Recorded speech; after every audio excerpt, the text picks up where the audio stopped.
vai estar entoando ao Senhor. Ele fala sobre as armas espirituais. Aleluia! Aleluia! Em 2 Coríntios 10, verso 4 e verso 5, diz que as nossas armas não são humanas. As nossas armas são espirituais. Aleluia! Aleluia! Para destruir toda potestade, para destruir tudo que se levanta contra o conhecimento poderoso do Senhor. Se levanta para cair, amém? Aleluia! Se levanta para cair, porque a nossa mente, ela está cativa ao Senhor, em obediência ao nosso Deus. Aleluia! O Senhor, Ele toma a nossa mente, Ele toma o nosso coração. A nossa parte é a obediência a Ele. Nada, irmãos, nada tem autoridade contra o conhecimento do nosso Deus. O conhecimento do nosso Deus é tudo.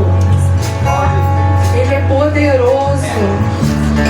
E quando a gente está nele, somos poderosos também. Aleluia! O próprio Jesus nos garante que quando Ele fala lá para os discípulos: ei, vocês farão coisas maiores. Toda autoridade, todo poder foi colocado em nós através de Jesus.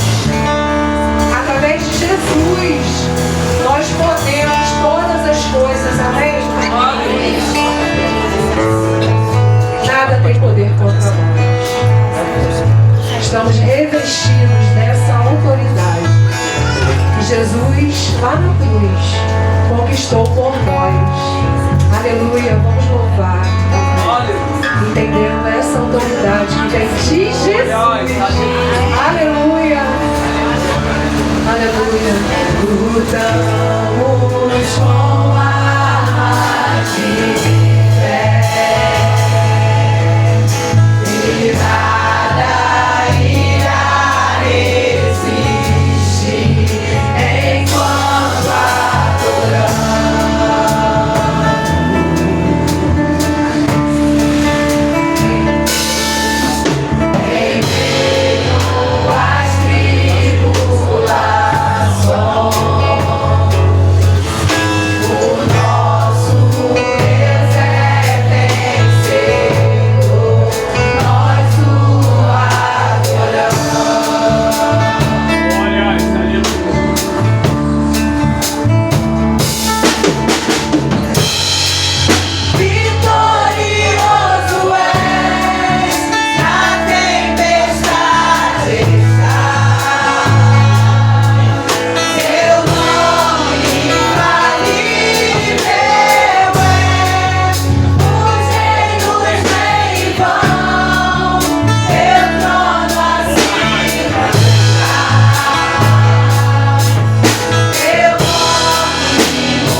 Jesus, nós te adoramos na beleza da tua santidade, Deus. Porque só tu és merecedor do nosso louvor, Deus. Tu és o único Deus, Pai. Oh, Senhor, não há outro Deus além de ti.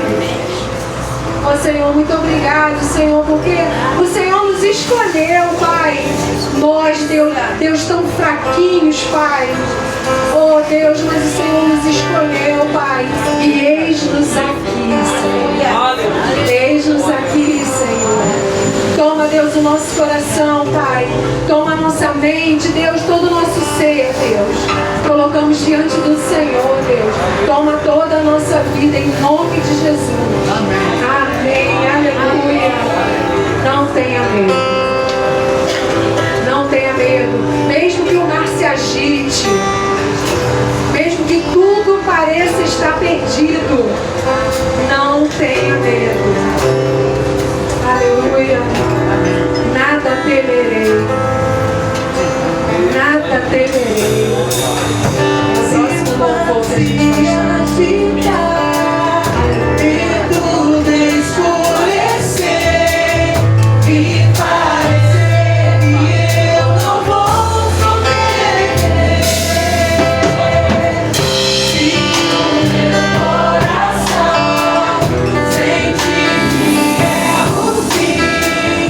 Eu vou manter meus olhos firmes no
podemos sim, Pai, crer na Tua palavra, Pai, crer em Ti e descansar, Senhor.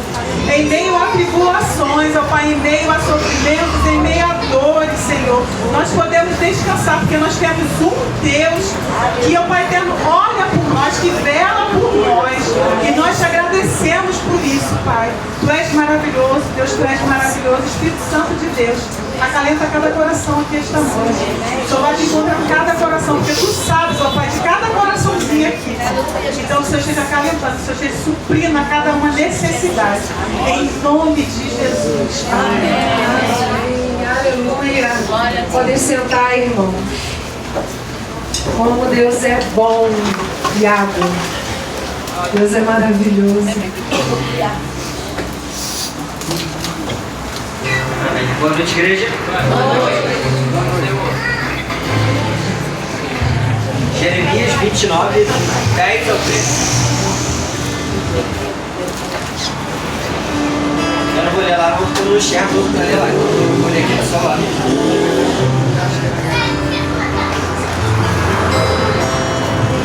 Assim diz o Senhor: quando se completarem 70 anos da Babilônia, eu cumprirei a minha promessa em favor de vocês, de trazê-los de volta para este lugar.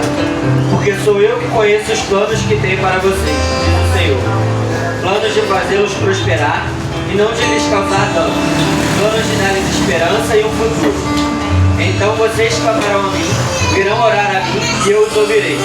Vocês me procurarão e me acharão, quando me procurarem de todo o coração.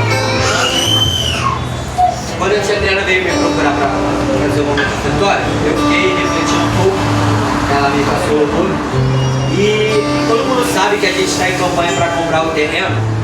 E às vezes, no nosso coração humano, a gente fica ansioso. Eu passo muito isso com os adolescentes, né?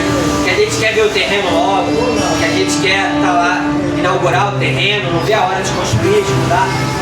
Só que a gente tem que esperar tudo no tempo do Senhor, nos planos do tempo do Senhor. Aqui, só para trazer um contexto, é uma carta que Jeremias escreve ao povo, aos judeus que foram exilados de Jerusalém para a Babilônia. E como diz nesse flash, eles só vão voltar, a promessa vai se cumprir 70 anos depois.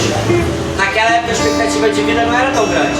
Então provavelmente quem foi exilado não viu a terra, não voltou para Jerusalém, mas o povo voltou. E ele diz no texto sobre orar e clamar ao Senhor, e o foco é principalmente no versículo 11, nos planos de Deus, os planos que são dentro do Senhor. Esse momento é para a igreja, é muito importante a gente dar a nossa oferta, mas não só o dinheiro, como o pastor sempre fala, é da nossa oferta, da nossa vida, do nosso coração, de se entregar na obra do Senhor, de assumir esse compromisso com a obra do Senhor e ter fé, é orar, entregar a nossa vida e esperar. Os planos do Senhor irão se cumprir, a gente vai ter o terreno, a gente em breve vai estar lá na... Eita, glória! Nós cremos.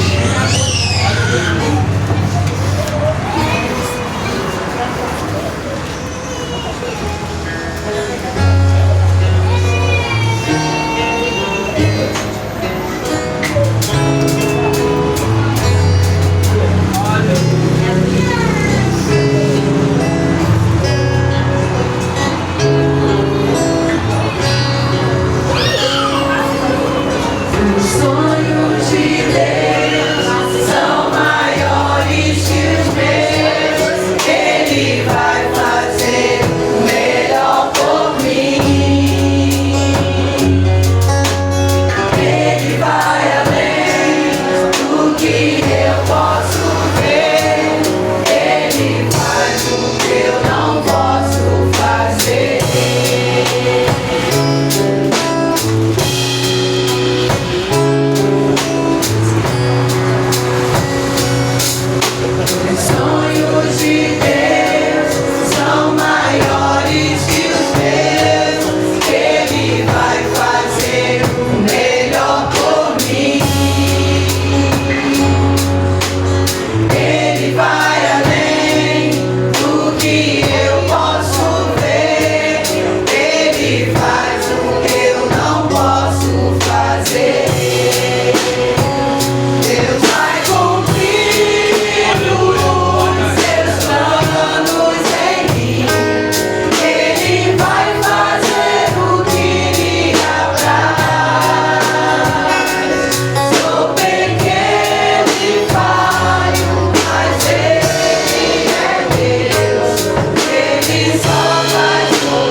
te agradecer, Senhor, por cada oferta entregue aqui, Senhor, por cada dízimo, Senhor.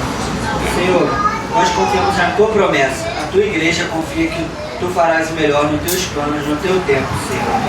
Esteja cuidando de cada membro dessa igreja, Senhor, e que venhamos crescer cada dia mais. É o que te peço e te agradeço, não porque mereço, mas pelo Teu Filho amado Jesus Cristo. Amém. Glória a Deus. Graça e paz, igreja. Amém.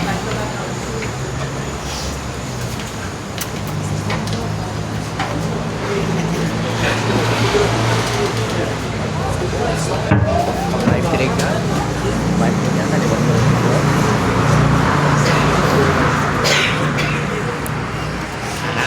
Bom.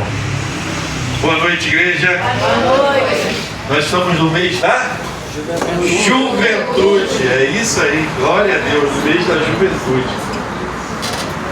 Se o pessoal que bebe água puder ajudar, se não tem corda aqui, e aí, para isso, Deus escalou quem para trazer a palavra hoje? Um jovem. Um jovem. Vitor, faz favor, Vitor, nós vamos orar pela vida do Vitor. O Vitor vai trazer a palavra do Senhor hoje. A palavra que Deus já colocou no coração dele. Mas eu queria dar um aviso, antes de entrarmos na mensagem. O Celeiro do Amor, a gente está arrecadando mantimentos. Vamos fazer 2 cestas básicas, até domingo à noite. Correto, Elcio? Até domingo à noite. Tá? Então, se você puder trazer uma doação, preferência 2. A gente gosta de tudo com excelência. Então, fazer uma cesta bonita e cada um trouxer 2. Aí, uma farinha, um arroz, uma farinha, um enlatado. Vamos fazer uma cesta bem bonita para a gente abençoar. Porque nós já somos abençoados. Deus nos abençoa grandemente. E é melhor dar do que receber. Quem está doando é porque já recebeu, porque já tem. Não é verdade?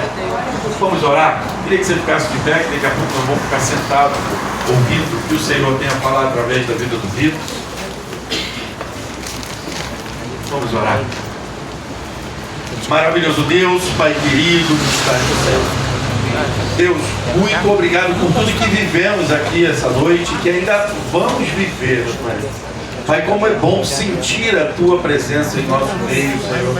É porque sabemos e a certeza de que estamos no lugar certo e o que estamos fazendo está agradando ao Teu coração, Pai. Pai, continue falando ao nosso coração. Usa o Teu servo para trazer a Tua palavra e que nós tenhamos sabedoria e que possamos ser iluminados pelo Teu Espírito Santo para receber a palavra e vivermos a Tua palavra. Te oramos agradecido no nome santo de Jesus, Teu Filho amado, que reina hoje e sempre. Amém. Som. Boa noite, igreja. Boa noite. Hoje eu vou tentar não fugir do microfone. É até difícil falar, quando parece que o louvor já falou tudo que tinha para ouvir. Amém. Se eu voltasse para casa agora, eu já tinha ouvido uma mensagem. Amém. Parabéns à tia, primeiro a Deus e depois a tia Adriana por fazer essa seleção. E os planos de Deus na nossa vida vão acontecer. Irmãos, estamos no meio da juventude, né? E eu nem me sinto tão jovem às vezes, dá para ver aqui. Mas eu queria explicar primeiro por que eu esse texto. Porque quando eu era novo, na minha época de embaixada, esse era o texto do embaixador. Para você chegar ao terceiro posto, que na época eles escolheram, era isso que levava até lá. Você tinha que fazer um resumo sobre o livro de Jonas, né? E hoje em dia, pelo menos os manuais que tem aqui, que só tem nos primeiros 2 por enquanto, não tem Jonas mais. Foi tirado do manual. Eu fiquei caramba. Botaram tanta coisa no manual, mas tiraram logo Jonas, que é uma história que é tão importante para mim. E aí, conversando com o pastor, ele falou, cara, prega na sua zona de conforto. Prega, eu falei, na minha época, eu sabia o primeiro capítulo inteiro de Jonas de cabeça. Ali embaixo do versículo. Então, não tem mais zona de conforto que Jonas. E eu acho que dá para trazer algumas lições. A primeira coisa que eu tenho que falar é que os professores aqui podem confirmar, existe o exemplo positivo e o exemplo negativo. Nem sempre você vai aprender só com o exemplo positivo. Se você é uma criança, bota o dedo na tomada, você aprende que não pode botar o dedo na tomada. Se você sobe em algum lugar alto e cai, você sabe que não pode subir mais. Então, a Bíblia está cheia de casos de exemplos negativos também. Exemplos positivos e exemplos negativos. Não faça o que essa pessoa fez, né? semana retrasada, para quem não estava aqui, eu trouxe um pouco de Judas. E eu trouxe um pouco disso, Pedro e Judas. Um exemplo positivo e um exemplo negativo. Eu acho que Jonas é um bom caso, porque ele tem um pouco dos dois. Jonas está para você aprender muita coisa com ele. Então, vamos começar. A primeira coisa que podemos aprender com Jonas é: esteja preparado. Como assim esteja preparado? Olha, Deus chegou a Jonas direto e falou: Jonas, pega outras coisas, vai para Nínive e prega lá. Então, se Deus chegou a Jonas, é porque ele sabia que Jonas era capaz. A gente pode não imaginar isso, mas se Deus falou: olha só, eu estava aqui semana retrasada, eu falei sobre a idade das pessoas na Bíblia. Porque a gente sempre imagina pessoas mais velhas, mas é bem provável que pessoas sejam mais novas do que a gente imaginava. Como eu falou, a expectativa de vida vem aumentando nos últimos tempos. Então, na minha cabeça, Jonas pode ser bem mais novo do que a gente imagina. Eu vou explicar isso ao longo do texto. Então, eu imagino o seguinte: Deus chega um dia aleatório e chega assim: Miquel, ó, separa das coisas e vai para Coreia do Norte pregar. Porque você vai pregar. Você está preparado para pregar hoje? Deus, mas não, hoje você vai chegar e vai pregar. Porque, entrando num contexto aqui, Nínive era uma capital, era uma cidade muito perigosa. Eles eram mega cruéis, eles empalavam os seus inimigos, eles eram inimigos dos hebreus. Então, imagina isso. Hoje, para quem não sabe, a Coreia do Norte tem turismo. Só que é um turismo mega engraçado, porque você pega o avião, desce, vai ter uma escolta de militares, eles vão te levar até os hotéis que você pode ficar, você vai fazer os passeios que os militares vão te levar, e você vai voltar para casa escoltado pelos militares. É um turismo guiado. Lá é um lugar de muita perseguição aos evangélicos. Então imagina que hoje, chega assim: Riquelme, pega duas coisas e vai. Você está preparado hoje para fazer a obra de Deus? E eu estava refletindo sobre isso, e eu vi um vídeo no Instagram, passando para baixo, que o humorista falava assim: não, cheguei numa amiga minha e falei: você é evangélica? Eu sou. O que Deus é para você? E ela: não, Deus para mim é tudo. Deus é tudo para você. Deus é tudo. Tá, então a Bíblia você já leu inteira, né? Ela: não. A Bíblia não é tipo um manual que Deus deixou? Aí por que você não leu inteira? É muito grande. Ele: porque engraçado, né? Que Deus é tudo, Deus é sua vida, você não parou para ler o manual dele inteiro. Porque eu gosto muito de Game of Thrones, e Game of Thrones eu li inteiro. Aí ele brinca: eu vou fazer essa piada aqui, vou ser cancelado. Mas, né, aí ele brinca com essa coerência. A gente tem um manual de Deus, que ele deu pra gente, né, e a gente às vezes não se prepara para isso. Eu faço isso muito com os jovens, com os embaixadores, porque eu já passei um pouco por isso. Aqui no mundo vai ter pessoas que vão saber às vezes até mais do que a gente vive. Então a gente tem que estar preparado, porque eu já fui confrontado de: você sabe que quis em tal lugar, tal, e eu fiquei lá. Porque eu não estava preparado. Então a primeira coisa que podemos aprender com Jonas bota para mim Jonas 1:1, por favor.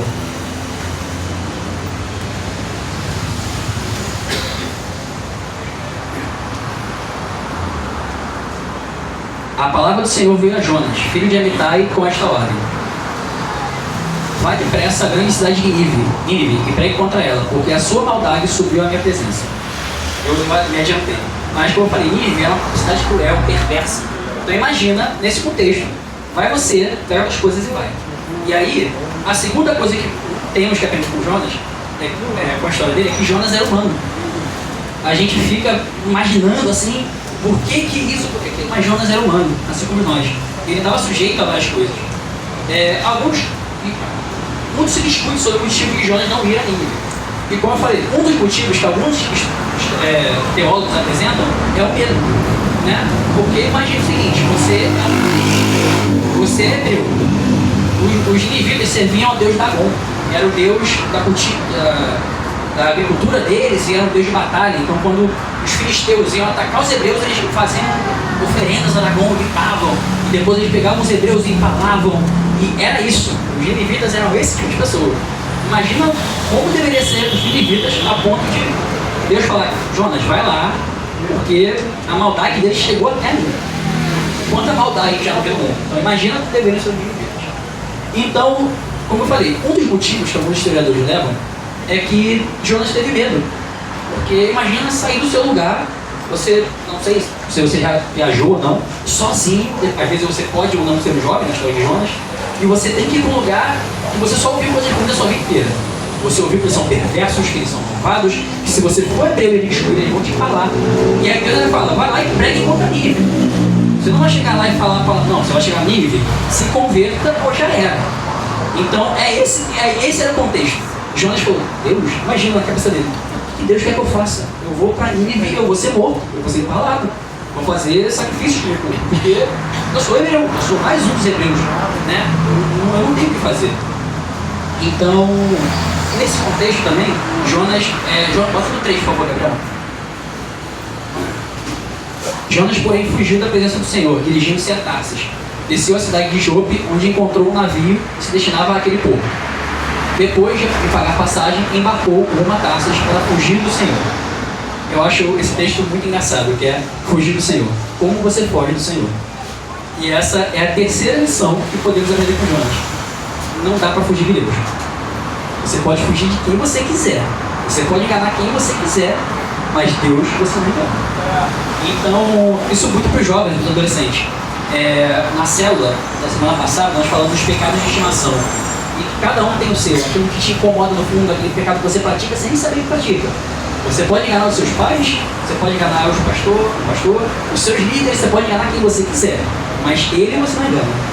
Então, para mim, esse texto tem que estar em aspas, fugir de Deus, porque quando você foge de alguém que é onipresente, é onisciente, ele está em todos os lugares, ele pode tudo, como é que a gente foge dessa pessoa? Então, nesse momento, eu imagino, né, que Jonas já sabia que ele não ia conseguir fugir. Porque, lembra que eu falei, se ele era um homem preparado, ele conhecia as Escrituras. Se ele conhecia as Escrituras, ele conhecia todos os milagres que Deus fez ao longo do tempo, pelo povo dele. Então, como é que eu fujo desse homem, desse Deus, que sabe que todos nós estamos, a todos os momentos, ele pode fazer grandes coisas. Ele pode abrir uma pessoa, ele dá poder, pode abrir um mar no meio. Como é que eu vou fugir? Eu vou pelo mar ainda. Como é que eu vou fugir de Deus? Eu fico imaginando a cabeça de Jonas, mas eu imagino que ele tinha tanta coisa na cabeça que ele nem pensou. Ele só saiu, vou pegar o primeiro barco aqui para qualquer lugar e eu vou fugir. E a gente sabe que não dá para fugir. Né? Em vários momentos da nossa vida, nós somos questionados com algumas coisas na nossa vida. Né? Seja no mundo profissional, social, com seus amigos. E às vezes, aquela coisa boba, né? Você é adolescente e, fulano, bebe isso aqui. Não, seu pai não vai saber. Aí vai lá e bebe. Mas não é do seu pai que você está fugindo. Quer dizer, o seu pai você pode enganar, né? Mas ele você não engana. Então, nós temos que estar sempre tomando cuidado, porque ao mesmo tempo que somos humanos, não podemos usar isso como desculpa, né? Eu sou humano, então eu erro. A grande diferença entre nós e as pessoas que não tiveram encontro com o Senhor são basicamente o não prazer no pecado. Pecar nós vamos pecar, é normal, infelizmente, nós somos humanos. A carne conspira contra o espírito, como falou o pastor, e o espírito conspira contra a carne. E essa batalha, às vezes, a gente acaba perdendo. Só que não temos que perder isso de vista. Temos que manter o foco e ir adiante. Então, fugir de Deus. Cara, Jonas chegou lá e ele fugiu. E aí, ele estava no barco, né? E aí ele dormiu. Do nada dormiu, chegou no porão para dormir. E aí começou, como a tia Adriana falou, calma o mar, mas também pode fazer o contrário. Então Deus joga uma tempestade. Imagina como é que na tempestade. Eu não sei se os irmãos já viram pesca mortal. Tem um Discovery. São os homens que pescam e ficam 6 meses no mar e mostram o navio, às vezes vai e parece que vai afundar. E a onda entra e cai peixe lá dentro. Enfim, hoje em dia a tecnologia náutica tem um negócio chamado esquidas que mantém os navios estáveis. Então hoje em dia, por mais que balance, o normal é o navio estabilizar. Imagina como era na época de Jonas. Uma tempestade, vai ser uma tempestade. Vai ser um barquinho lá e Jonas dormindo. Né? Por isso que eu falo, Jonas tinha que ser adolescente. Só adolescente que dorme assim em qualquer situação. Né? Não falei o nome de ninguém, mas todo mundo é a mesma pessoa. Então, não é culpa minha. Tem que ser um adolescente para dormir no meio de uma tempestade, com nada fazendo assim. E aí, em algum momento, os marinheiros falam: vamos lançar sorte. Algum Deus que está bravo com nós. Nunca, imagina os pescadores, né? Não sei, marinheiros na época. Eu nunca passei por uma tempestade desse nível. Alguma coisa está errada nesse barco. Temos que descobrir quem é. Vamos lançar sorte. Aí eu imagino que alguém chegou: tem um largado lá no porão. Ué, tem? Como é que ele consegue? Não sei, chama ele. Pegaram o Jonas, e nesse momento o Jonas já devia saber. Jonas já sabia. E aí chegou lá, olha só, vou explicar o seguinte. Como é que você vive? Como é que você dorme? Clama ao teu Deus. Clama ao teu Deus, porque a gente precisa ser salvo. Olha, eu sou esse mar, como é que você está tão calmo? E ele fala, eu sou hebreu e eu fui contra o meu Deus. Então vocês querem lançar sorte? Vai lançar sorte e vai cair sobre mim. E aí o pessoal deve ter olhado para ele assim. Tá, vamos lançar sorte. E aí eles lançam, adivinha onde cai? Em Jonas. Você não pode enganar Deus. Então, devia ter só Jonas naquele papelzinho da sorte. E aí caiu Jonas. E aí os marinheiros falam. E aí diz no texto que os marinheiros ainda tentaram nadar, remar contra a corrente. Eles jogaram sorte, descobriram quem era, ele tinha confessado, e mesmo assim os marinheiros tinham medo de jogar Jonas no mar.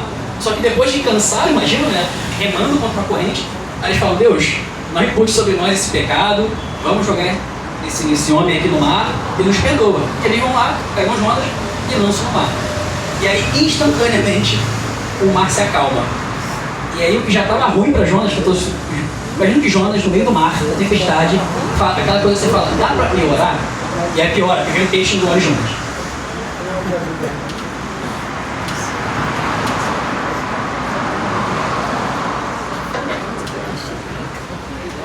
Sim, dá para piorar.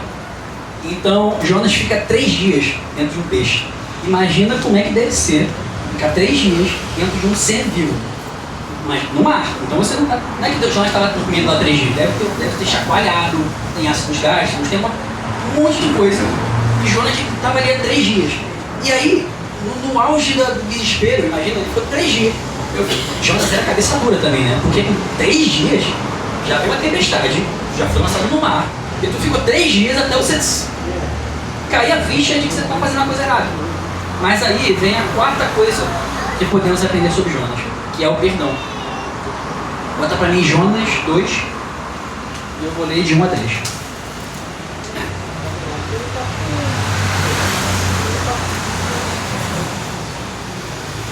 Embaixador que está aconselhando a mensagem paga a flexão. Quando falam de Jonas, parece que as pessoas resumem muito a história de Jonas. Jonas era fujão, e ele desobedeceu, o peixe cuspiu e é isso. Ele fez a obra dele. Mas eu sou uma pessoa um pouco indecisa, meus amigos aqui podem confirmar, e tem muitos textos na Bíblia que eu gosto muito. E eu sempre falo, isso é um dos meus favoritos, eu tenho um monte de textos favoritos. Mas Jonas 2, de 1 a 10, é tão importante para mim que eu vou ler ele inteiro. Dentro do peixe, Jonas orou ao Senhor, o seu Deus, e disse, no meu desespero clamei ao Senhor, e ele me respondeu, do Sheol, gritei por socorro e ouviste o meu clamor. Lançaste-me as profundezas, no coração dos mares e correntezas, formavam um turbilhão ao meu redor, todas as tuas ondas e vagalhões passavam sobre mim. Eu disse, fui expulso da tua presença, contudo, olharei de novo para o teu santo templo. As águas me cercaram até a garganta, o abismo me envolveu, as algas marinhas se enrolaram na minha cabeça. Afundei até chegar ao fundamento dos montes, a terra embaixo, cujas trancas me aprisionaram para sempre. Mas tu trouxestes a mim a minha vida de volta da cova, ó Senhor meu Deus. Quando a minha vida já desfalecia, eu me lembrei do Senhor, e a minha oração subiu a ti, o teu santo templo, ao teu santo templo. Aqueles que acreditam em ídolos inúteis abandonam o amor leal de Deus por eles. Mas eu, com um cântico de gratidão, oferecerei o que prometi, cumprirei totalmente. A salvação vem do Senhor. Então o Senhor deu ordens ao peixe e ele vomitou Jonas em terra firme. Uma coisa interessante que eu li nas citações é que ele fala o que eu prometi. E a Bíblia não fala da resposta de Jonas, fala que ele correu. Mas baseado nessa interpretação do texto, que eu fui procurar em várias versões, então teve uma conversa. Deus falou, vai, ele falou, deve ter falado, vou, e fugiu. Eu imagino que tenha sido esse contexto. Deus falou, vai, tá bom Deus, claro que eu vou, e fugiu. Então, ele depois de 3 dias dentro do peixe, queimando o pêndulo do braço do peixe, o cheiro de peixe podre, no mar, balançando, ele demorou 3 dias, passando fome, imagina, para falar, tá bom Deus, eu já entendi, eu vou. Né? Então, lembra que eu falei que foi instantâneo? Uma tempestade jogou fora, a tempestade parou. Ele pediu desculpa, instantaneamente o peixe botou Jonas na praia. Então, Jonas estava ali, o que eu posso fazer? Eu prometi, eu tenho que fazer. Então, esse capítulo inteiro, ele é muito importante porque fala sobre o perdão de Jonas, que poucas vezes é mencionado. Jonas percebe o erro que ele cometeu e ele pede perdão. Senhor, o Senhor me lançou aqui, eu passei pelas piores situações da minha vida, mas eu sei que o Senhor não é um ídolo inútil, então por favor me perdoa. E ele foi vomitado. E em vários momentos da nossa vida, nós também passamos por isso. Nós também cometemos algo e essa coisa começa a mexer com a nossa cabeça, mas nós sempre temos um Deus que perdoa. Graças a Deus nós temos um Deus que perdoa. Imagina como seria um Deus que não perdoa. O nosso nome não é nem ser escrito no livro da vida, porque quando está escrevendo já manda apagar. Ainda bem que o nosso Deus perdoa. Amém. E agora eu vou para a quinta lição que podemos aprender com Jonas. Essa é uma positiva, né? A importância da obediência.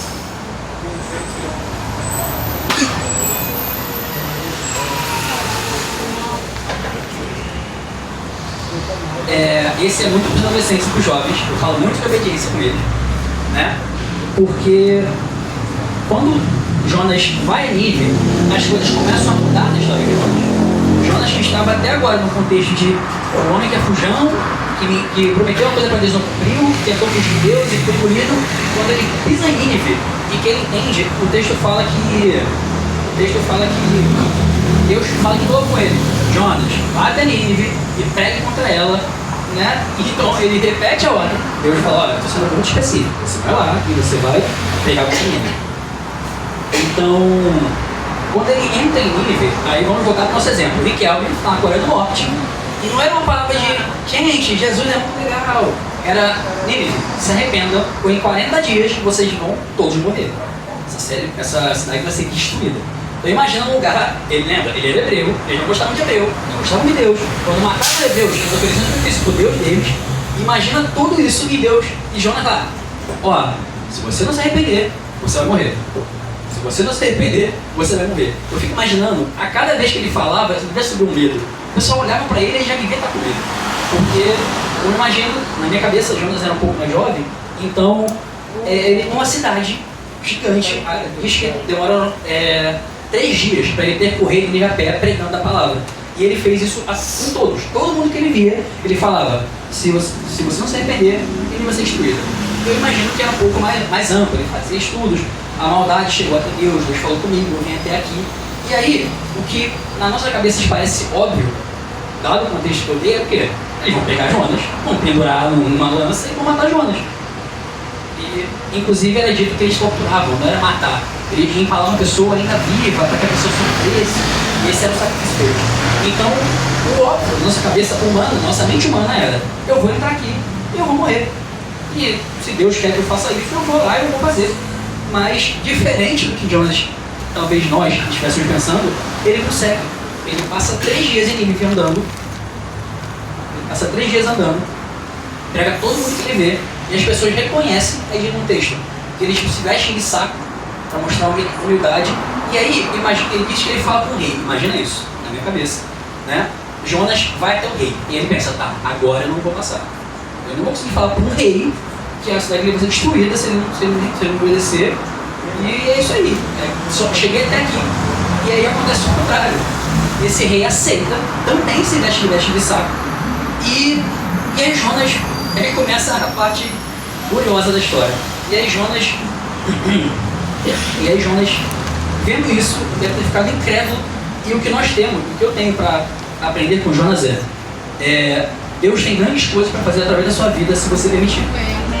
Se nós formos obedientes, Deus vai fazer as coisas acontecerem. Deus vai cumprir os seus planos em mim, né? Eu estava com um cunhado, com os embaixadores recentemente, que às vezes eu tenho aquela crise do impostor. Eu fico assim: será que eu estou fazendo certo? Será que eu sou realmente convertido? Pô, eu me acho tão falho. Como é que eu sou líder? Eu sou tão inapto. E aí a gente vai ver o trabalho crescendo. Eu acho que essa é a maneira de Deus mostrar pra gente, por mais falhos que nós sejamos, Ele está fazendo acontecer. Ele só precisa de obediência. Prepara. Eu oro muito por sabedoria, para liderar esses adolescentes. Então, eu peço sabedoria, eu sou obediente e Ele vai fazer. Ele está fazendo. É só olhar em volta. Quando a nossa igreja está grande, quando pessoas vão agregando, o pastor comentou, eu nunca tinha visto uma igreja onde não existe um apelo e as pessoas vêm aqui na frente para receber Jesus. Aleluia. Foi a primeira vez que eu vi isso na minha vida. E eu, em 29 anos de vida, foi a primeira vez que eu vi algo assim acontecer. Deus está acrescentando os santos à nossa igreja. E eu acho que esse é um sinal, não pela quantidade, mas em espiritualidade. Deus está deixando acontecer. Deus está fazendo a tarefa da gente. Então, eu tenho certeza que esse terreno que já é nosso, já está pequeno. Aleluia. Eu tenho certeza para mim que vai acontecer, e quando acontecer, a gente fala, cara, nós vamos ter maior. Como o pastor sempre fala, não comprar Tégaso. O jeito de você comprar Tégaso, porque não está mais comportando a quantidade de pessoas também. Então, quando você é obediente, Deus faz acontecer. Essa parte é curiosa. Não duvide dos planos de Deus. Bota para mim Jonas 4, por favor.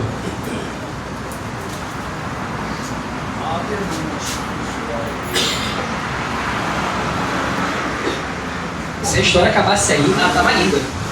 Pensa comigo, Jonas era um homem preparado, deu a missão, ele negou, é o que chama no cinema de a jornada do herói. Ele teve um momento dele de duvidar dele mesmo, ele fez e ele conseguiu. Caramba, acabou aí, fecha o livro, que perfeito. Ele resolveu, ele salva a vida de 120 mil pessoas, né? Mas, obviamente, não é o que acontece. O que acontece? Bota pra mim Jonas 4, 2 a 5. Quando ele viu que Nínive aceitou a ideia de Jesus, de Deus, ele foi ao Senhor. Senhor, não foi isso que eu disse quando ainda estava na minha terra. Foi por isso que eu me apressei em fugir para Tarsis. Eu sabia que tu és Deus misericordioso e compassivo, tardio em irar-se, cheio de amor leal e que promete te castigar, mas depois te arrependes. Agora, Senhor, tira a minha vida, eu imploro. Para mim é melhor morrer do que viver. O Senhor lhe respondeu: você tem alguma razão para essa fúria? Jonas saiu e sentou-se em um lugar a leste da cidade, ali construiu um abrigo, sentou-se à sua sombra e esperou para ver o que aconteceu com a cidade. É nesse momento que eu falo, Jonas era adolescente. Para os pais aqui, essa história do eu prefiro morrer, não é coisa de filho. E aí você fala, você tá bravo com o quê? Ele sai andando assim, sabe? Ele se tranca no banheiro, bate a porta, sabe? Então, e é engraçado, porque nesse trecho ele fala que ele não foi embora. Ele não ficou irado, eu quero morrer e foi embora. Ele falou, eu vou acampar aqui do lado, porque vai que eles se arrependem e explodem assim. Aí eu vou ficar aqui e eu vou ver eles morrerem de primeira mão. Ele duvida até o último momento que de fato os ninivitas estão prometidos. E eu falei um pouco sobre isso na semana passada, eu me apressei, sobre, mais uma vez, quando nós nos colocamos numa posição acima das outras pessoas. Tipo assim, Jonas falou, Deus, está perdoando eles por quê? Eles não são hebreus? Eu sabia, o Senhor é muito bonzinho, o Senhor não vai fazer nada com eles. E aí Deus fala, mas por que você está tão furioso? Você não disse que ia fazer? Eu queria fazer, mas não queria que fosse assim, sabe? Então ele estava mal de ter conseguido, é uma coisa engraçada. Ele fez o que Deus mandou, ele conseguiu uma meta que ele conseguia, ele salvou 121 pessoas, ele não estava satisfeito. E como eu falei, ele duvidava da conversão dessas pessoas, porque para mim essa parte do texto é bem óbvia. Ele pregou, ele falou, eles são muito maus, eles não merecem, eu estou com raiva, eu prefiro morrer. E aí, para mim já é dito que, lembra que eu falei que vários historiadores pesquisam sobre a razão de Jonas ter ido? Para mim não era medo, é porque ele fala aqui, eu sabia que isso ia acontecer, eu sabia que o Senhor ia perdoar eles, e eles não merecem perdão, então eu fugi, eu sabia que eu ia conseguir fugir, mas eu não queria fazer missão, porque eu não queria que ele fosse perdoado. O que Jonas não sabia é que se você não fizer o seu trabalho, alguém vai fazer. Se hoje eu saio daqui, alguém vai continuar no meu lugar. Eu não sou insubstituível, ninguém aqui é insubstituível. Então, qualquer pessoa poderia ter feito o que Jonas fez, mas na cabeça dele, se ele fugisse tempo suficiente, era o suficiente para Deus desistir e acabar com um Nínive. Então, e como eu falei, voltando, ele fala, eu vou ficar aqui olhando, porque eu sei que não se cometeram de verdade e eu vou ver eles morrer. E aí, a gente não pode duvidar dos planos de Deus, nem do poder de Deus. E como eu sempre falo, quando você duvida da conversão do seu irmão, você não está duvidando dele, você está duvidando de quem converteu. Não é, ai, mas o Vitor, olha, o Vitor estava até ontem bebendo na barraquinha, Como é que ele está aqui na igreja agora? Não, eu não acredito. Não, ele está pregando ali, mas eu sei que ele não presta. Ele não me engana. Então, você está duvidando de mim? Não, você está duvidando do Deus que eu creio. Então, nós não podemos deixar a nossa arrogância, né, nos pensar que nós somos maiores que alguém e que só a gente vai ser perdoado. Eu falei lá muito cedo lá. E aí é mais engraçado ainda quando você volta um pouquinho na história de Jonas. Ele falou com Deus diretamente. É possível que tenha prometido algo, não cumpriu, fugiu. E aí dentro do peixe ele fala: Senhor, me perdoa, eu fiz algo errado, eu fugi do Senhor, eu sabia que eu não devia ter fugido, mas eu vou fazer o que o Senhor pediu. Ou seja, no capítulo anterior, Jonas pede perdão. E agora ele está com raiva de quem foi perdoado. E a nossa vida é cheia desses momentos. A gente fica assim, mas fulano, mas e ontem que você mentiu para sua mãe e foi para algum lugar que você não deveria ir? Já pediu perdão? Se Deus perdoou, você está igual a ela. A gente fica numa maneira de ranquear pecados, né? Isso é mais pecado que isso é mais pecado que isso. O meu pecado é tranquilo. O meu pecado não é igual aquele pecado ali. A gente, principalmente dentro de igreja, não aqui, em outras igrejas, a gente tem a mania de ranquear pecado. Tem um pecado bom, tem um pecado ruim, aquele famoso inveja boa. Não, é uma invejinha boa, é uma coisa boa.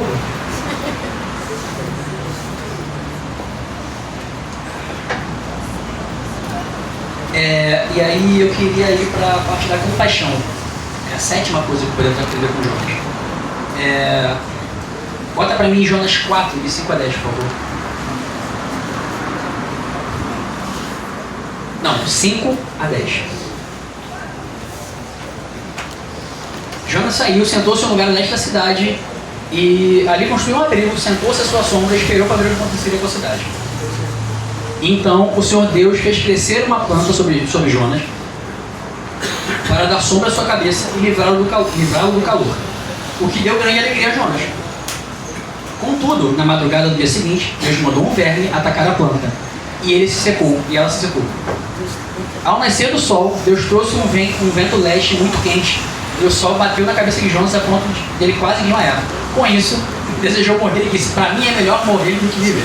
Mais uma vez. Deus, porém, disse a Jonas: você tem alguma razão para estar tão furioso por causa dessa planta? Ele respondeu: sim, eu tenho. Estou furioso a ponto de querer morrer pela terceira vez. O Senhor, porém, lhe disse: você tem pena dessa planta, embora não tenha podado e nem tenha feito crescer. Ela nasceu em uma noite e uma outra morreu. Contudo, Nínive tem mais de 120 mil pessoas que não sabem distinguir a mão direita da esquerda, além de muitos animais. Não deveria eu ter pena dessa grande cidade? Então, eu quero que a igreja pense comigo. Isso não é um sermão do pai para um filho? De novo, Jonas: eu estou com muita raiva, eu quero morrer. E aí Deus de novo: por que você está furioso? Porque a planta... Você fez alguma coisa dessa planta? Não. E a minha cidade, que eu construí, botei 120 mil pessoas lá, eu não posso salvar. E é muito curioso, porque o livro de Jonas acaba assim. Você fica assim: agora, vou ler o próximo versículo. Vai? Não, acaba assim. E aí você fala: caraca, mas Jonas ele foi de herói a vilão, durante toda a jornada dele. Porque, como eu falei, se tivesse acabado lá atrás, ele era um grande herói, mas ele seguiu até esse momento da vida dele. Então, mais uma vez, o pastor, eu falo que as coisas não existe coincidência, né, pastor? Coincidente. Hoje o pastor lá em cima, orando com a gente, falou sobre amor, né? Amor e compaixão. E é isso que às vezes, muitas vezes falta na gente, né? Eu estava falando terça-feira com os adolescentes da célula sobre os frutos do Espírito. E eu peguei uma listinha e falei: olha, eu quero que você coloque aqui, em caneta preta, o que você mais tem do fruto do Espírito, e em vermelho, o que você precisa melhorar mais. E aí todo mundo foi colocando, eu coloquei essa lista em algum lugar. E aí, na minha vez, eu coloquei, eu não lembro qual foi o positivo, mas eu lembro que o negativo eu botei amor. Me falta amor às vezes. Eu sou, o que a Karina, a filha da tia Sandra, fala, que eu sou um amigo distante. E às vezes a pessoa desaparece e eu não falo com ninguém. Minha mãe sabe que não é pessoal, eu não procuro ninguém mesmo. E agora eu estou tentando mudar isso, porque eu tenho que ter amor. Eu não posso ser a mesma pessoa que eu era tempos atrás, eu tenho que melhorar. Então, eu estava comentando, o Rafael mandou para mim outro dia o vídeo, Que era, uma vez um amigo chegou pro outro e falou assim, cara, eu preciso conversar com você, não dá. Tempos depois ele se encontra na rua e ele fala, cara, fiquei numa... Como é que tá a sua vida? Ele, cara, passei por um momento difícil, eu me divorciei e aconteceram coisas e tudo mais, eu precisava muito falar com você e eu não consegui. E o amigo ficou, mas como assim? Você queria falar comigo? Ele, sim, eu precisava, eu não te chamei pra conversar e você disse que não dava. Ele, mas como é que eu ia saber? Você não falou. Eu não sabia, pra mim era só mais uma coisa. E aí ele voltou pra casa, imagino que um triste, né? Ele deixou o seu amigo passar por um momento difícil sem a ajuda dele. E aí ele, um dia, pesquisando, descobriu que quando você tá mal, você precisa de pelo menos 8 minutos com um amigo seu conversando já são suficientes para alegar seu dia, para mudar a sua energia, digamos assim, né? Então, a partir daquele momento, toda vez que ele estava mal, ele chegava para o amigo dele, meu amigo, você tem 8 minutos para falar comigo? E aquilo ali virou o código deles, para aqueles... quando você precisar falar comigo, você quiser falar sobre algo importante, você fala 8 minutos, eu já vou saber que você precisa da minha ajuda, e aí nós vamos conversar e vamos resolver. Então é isso que eu falo, a gente tem que ter amor. Não só pelos nossos familiares, porque Jesus fala na Bíblia, é muito fácil você amar a sua mãe, você não faz mais que a sua obrigação, agora você tem que amar aqueles que não gostam de você. Como eu falo, Jesus iria sempre pro outro lado, você está fazendo o óbvio, agora ame o seu inimigo, perdoe o seu inimigo. E aí a gente às vezes, o irmão que vai, sei lá, às vezes fica um tempo sem a igreja, e aí quando ele volta você fala, tá sumido, hein? Não é, tá sumido, que bom te ver. Caramba, que bom que você está aqui, que legal. Você está precisando de alguma coisa? Vamos conversar. Porque eu falo comigo, isso já aconteceu comigo várias vezes. Uma época da minha vida que eu não estava muito legal da cabeça, desde a minha adolescência, e eu acabei subindo da igreja. E aí um dia, um filho da minha adolescência veio e buscou, o que você está precisando? Eu falei, não consigo ir para a igreja porque o meu irmão está sempre comigo. Gabriel pequenininho. Minha mãe trabalha, eu não posso deixar ele, vai para a igreja. Aí ele falou, traz teu irmão. E aí eu ia com o Gabriel para a igreja, samba abaixo, bicicleta. Aí a pessoa chama o Gabriel de Vitinho, que estava sempre comigo. E aí nesse momento, quando eu voltei, os meus amigos, que eu esperava que me abraçassem, tivessem perguntado o que aconteceu comigo, por que eu sumi. Caramba, em quanto tempo? Tá sumido? E aquilo ali acaba te machucando. Mesmo que você seja a pessoa mais fria do mundo, aquilo vai te machucar. Porque ele parece que ninguém está se importando com o que você fez, o que deixou longe. É mais importante julgar a sua falta. Ah, e aí? Não sei o que, tudo mais. Então, falta na gente amor e compaixão. É o que faltava juntas. E esse é o exemplo do negativo, né? O que Jonas não teve, a gente tem que ter mais. Né?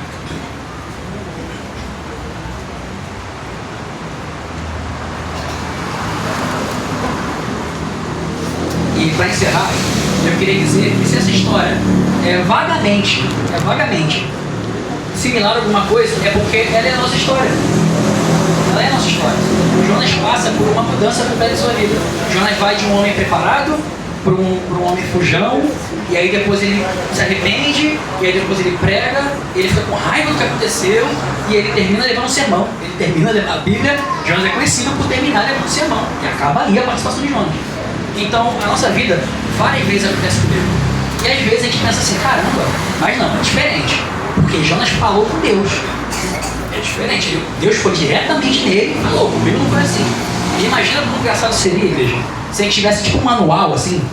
Imagina que legal que seria se Deus tivesse inspirado, escrevesse, sei lá, um livro desse tamanho assim, mais ou menos, e que ele pudesse ser comprado em qualquer lugar, e que cada família brasileira tivesse pelo menos um em sua casa. Não seria muito legal saber o que Deus quer pra gente? Seria legal pra caramba, né? Porque ser desse tamanho, uma capa dessa, cheio de palavra dentro. Nós temos um. Então, nós já estamos fazendo o que Jonas faz. Quando você não evangeliza, quando você falta com amor, quando você falta com compaixão, você está fazendo exatamente o que Jonas faz. A diferença é só que Deus me fala diretamente com ele e nós estamos dentro do que ele quer. Então, a gente não pode deixar isso abalar a gente. Como eu falei, a vida de Jonas é a nossa vida. Eu não vou nem dar o exemplo dos irmãos, vou dar o meu exemplo. Em algum momento eu estava lá na igreja, e Deus me colocou para uma obra, e ele falou, Vitor, eu quero que você seja conselheiro de embaixador do rei, eu quero que você seja líder de adolescentes ou jovens, e eu estava lá. Em algum momento eu me mirei com alguma coisa e eu saí. E essa é a minha história, não é de Jonas. Eu saí e falei, não vou mais com o pessoal.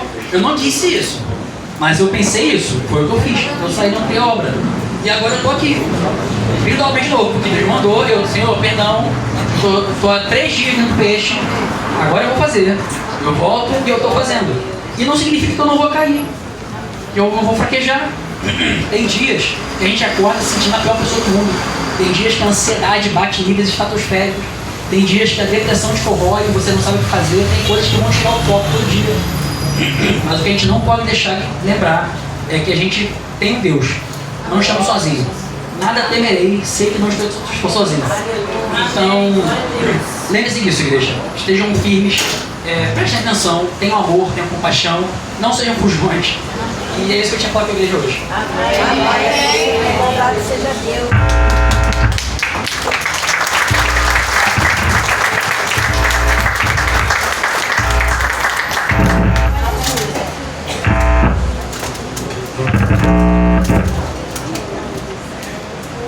Amém. Vamos nos colocar em pé. Que o Senhor continue te abençoando, Vitor. Te usando para a glória dele. Amém? Amém. Uma bênção. Mais uma vez.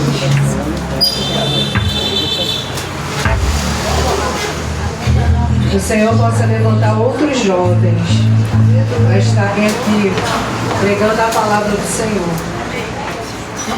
Em nome de Jesus.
tempestade não vai abalar a nossa fé. A depressão não vai abalar a tua fé. O luto não vai abalar a tua fé. As tentativas do inimigo não vai abalar a tua fé, porque Deus é contigo. Em todo tempo, Deus é contigo. É dentro de um peixe, em meio à tempestade, haja o que houver, seja onde for, Deus é contigo. Simplesmente creia, somente creia, entregue a sua vida, derrame-se aos pés do Senhor, porque Ele é todo poderoso para guardar a tua fé, para guardar o teu filho, até que Ele volte para buscar a sua igreja. Esse é o Deus todo-poderoso, esse é o Deus que você crê, que eu creio. Você está aqui porque Deus te trouxe aqui para você glorificar o nome dEle, para você exaltar o nome dEle, e que o nome do Senhor seja louvado, seja glorificado em todo o tempo, porque só Ele é digno de toda a honra, de toda a glória e de todo o louvor. E que o Senhor te abençoe e que o Senhor continue derramando chuvas de bênção sobre a sua vida, sobre a sua família.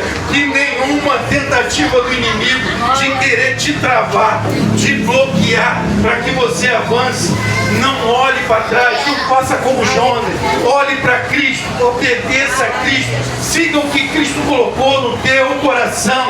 Ele tem uma grande obra para fazer em você e através de você. Siga para o alto, pregue a palavra, viva a palavra, edifique a palavra através da sua vida. Não deixe que as tentativas do inimigo te bloqueiem, te pare, faça com que você não prossiga. Não deixe te jogar no mar, esteja no barco com Jesus, segure na mão de Jesus, caminhe com Jesus, viva para Jesus, porque é para isso que Ele te resgatou, para te dar uma nova vida. Vai haver adversidade, vai haver dificuldade, vai haver, mas Jesus é contigo em todo o tempo.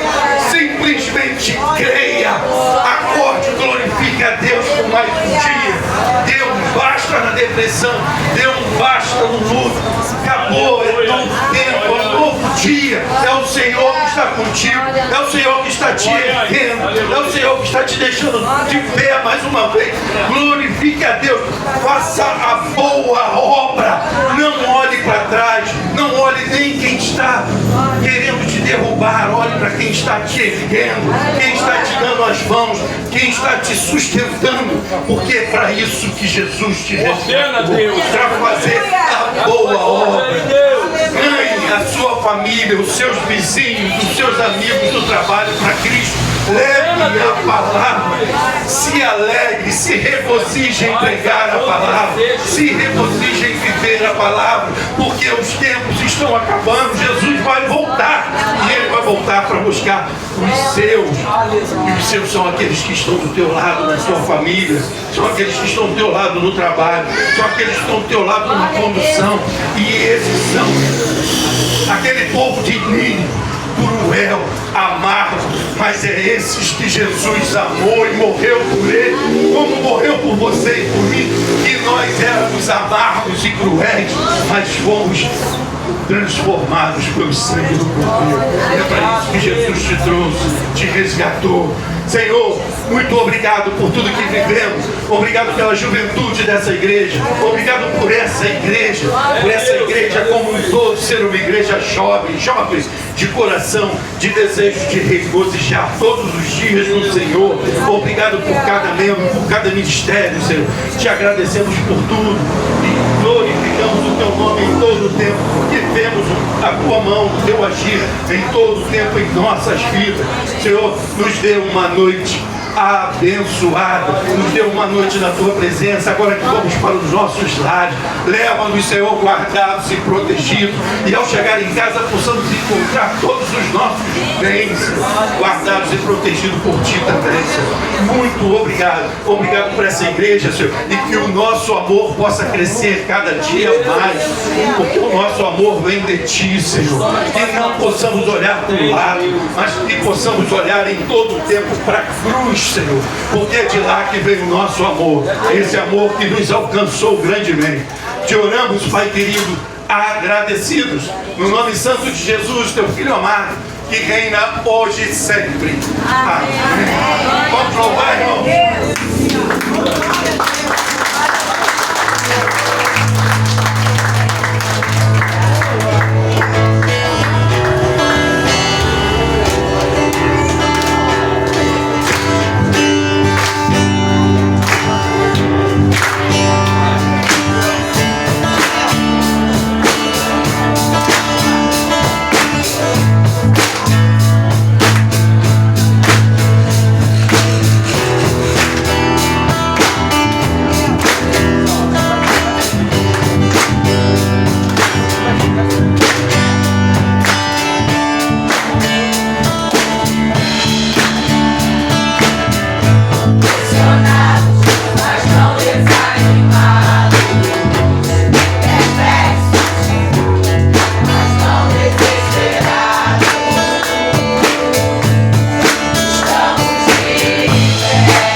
pelo que